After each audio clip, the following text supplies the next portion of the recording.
एकीकडे सगळं जग व्हॅलेंटाईन डे साजरा करत असताना अहिल्यानगरमध्ये मात्र काही महाभाग भेसळीचं दूध बनवण्यात व्यस्त होते।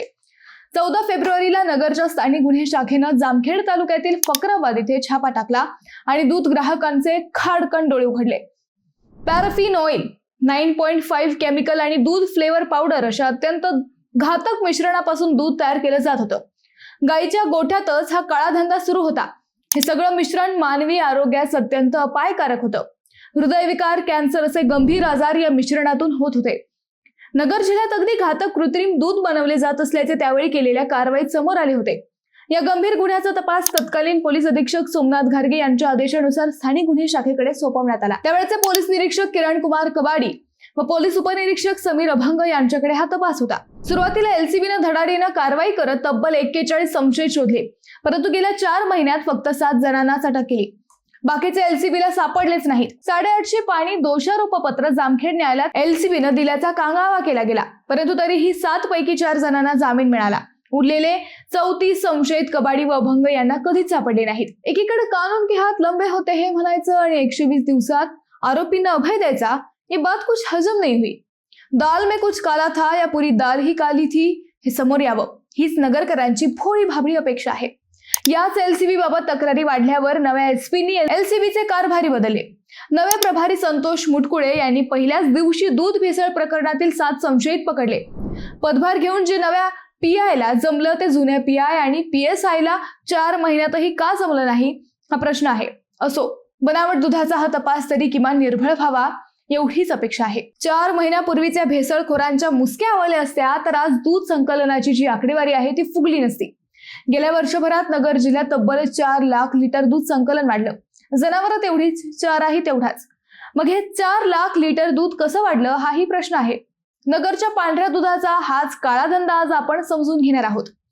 नमस्कार, मी अद्वैता आणि आपण पाहत आहात अहिल्यानगर लाईव्ह 24, नगरी घडामोडींचं परफेक्ट अनालिसिस। जामखेड तालुक्यातील फकराबाद येथे 14 फेब्रुवारीला अन्न व औषध प्रशासन व स्थानिक पोलिसांनी छापा टाकला। या छाप्यात घातक रसायनांपासून बनावट दूध तयार केलं जात असल्याचं उघड झालं। हा तपास एलसीबी कडे देण्यात आला। तत्कालीन पोलीस निरीक्षक किरण कुमार कबाडी व उपनिरीक्षक समीर अभंग यांनी या गुन्ह्यात 41 संशयित शोधून काढले। पहिल्या टप्प्यात 6 जणांना अटक केली। पहिल्या टप्प्यात अटक झालेल्यांविरोधात जामखेड न्यायालयात 850 पाणी दोषारोपपत्र मांडण्यात आले। तरीही त्यातील 7 पैकी 4 जामीन मिळाला, परंतु हा तपास त्यापुढे गेलाच नाही। 41 संशयितांपैकी फक्त 7 जण सापडले होते।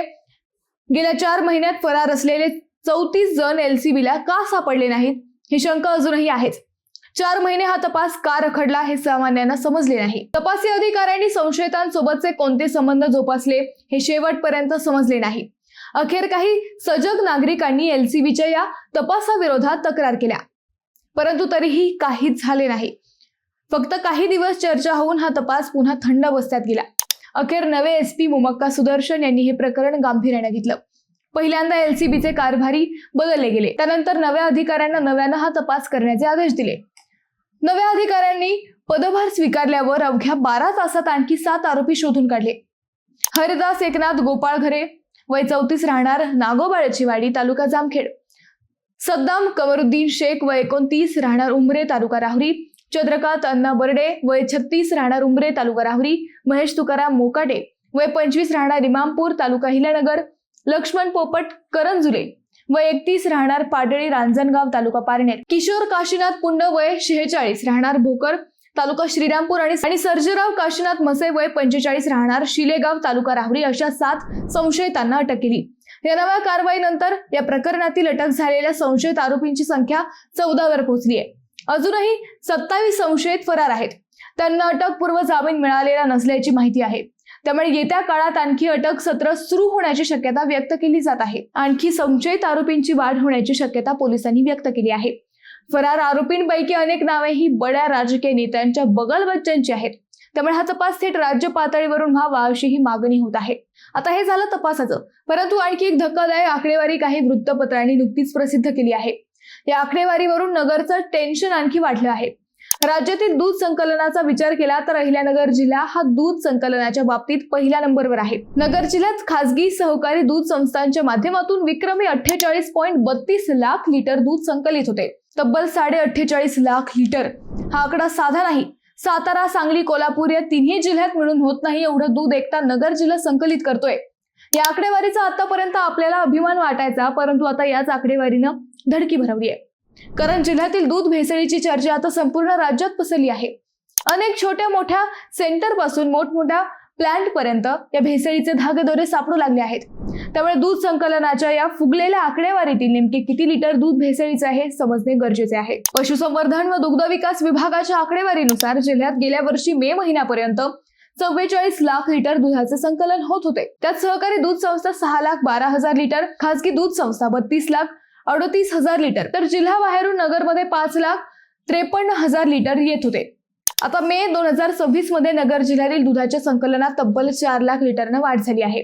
आता सहकारी दूध संकलनाकडून 6,26,000 लिटर, खासगी दूध संघांकडून 35,75,000 लिटर आणि बीड, छत्रपती संभाजीनगर, नाशिक, पुणे या जिल्ह्यातून 6,31,000 लिटर दूध येत आहे. म्हणजे जिल्ह्यात यावर्षी 4 लाख लिटर दूध वाढलंय. पशुसंवर्धन विभागाची आकडेवारी पाहिली तर जनावरांच्या संख्येत काही जास्त वाढ झालेली नाही. मग दूध संकलन कसे वाढले हा प्रश्नच आहे. त्यापैकी बाहेरच्या जिल्ह्यातून येणाऱ्या दुधाबाबतच्या शंका वाढल्या आहेत. नगर जिल्ह्यातील दूध भेसळीचे धागेदोरे हे नाशिक, बीड आणि छत्रपती संभाजीनगर जिल्ह्यापर्यंत गेलेत यापूर्वीच्या तपासात दिसले आहे. त्यामुळे याच जिल्ह्यातून येणारे दूध भेसळीचे आहे का हाही प्रश्नच आहे. नगर जिल्ह्यातील छोट्या मोठ्या प्लांट मधून तयार केले जाणारे पनीर, पेढे, तूप हे खरंच शुद्ध आहेत का हाही प्रश्न आहे. शिवाय ज्या पाथर्डी तालुक्यात सगळ्यात कमी जनावरे आहेत त्याच पाथर्डी तालुक्यातून जिल्ह्यातील अनेक गावात खवा दिला जातो हेही संशयास्पद आहे. पाथर्डीच्या काही ओरिजिन खव्याच्या नावाखाली चालणारा बनावट खव्याचा गोरखधंदाही LCB ला तपासावा लागणार आहे.